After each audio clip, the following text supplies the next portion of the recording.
Bible ధ్యానంలో ఇప్పుడు యెషయా గ్రంథము 20వ అధ్యాయము చదువుకుందాము. అష్షూరు రాజైన సర్గోను తర్తానును పంపగా అతడు ఆషోదునకు వచ్చిన సంవత్సరమున ఆషోదీయులతో యుద్ధము చేసి వారిని పట్టుకొనెను.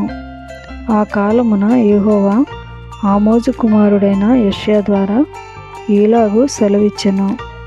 నీవు పోయి నీ నడుము మీది గోనెపట్ట విప్పి నీ పాదముల నుండి జోళ్ళు తీసివేయుము.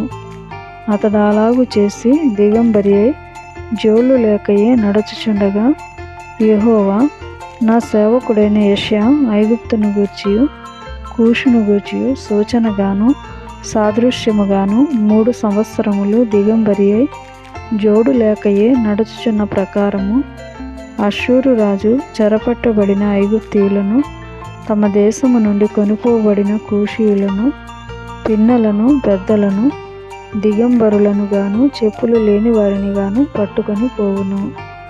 ఐగుప్తీయులకు అవమానమగునట్లు పిరుదుల మీది వస్త్రమును ఆయన తీసివేసి వారిని కొనిపోవును. వారు తాము నమ్ముకొనిన కూషీయులను గూర్చియు తాము అతిశయ కారణముగా ఎంచుకొనిన ఐగుప్తీయులను గూర్చియు విస్మయముంది సిగ్గుపడుదురు.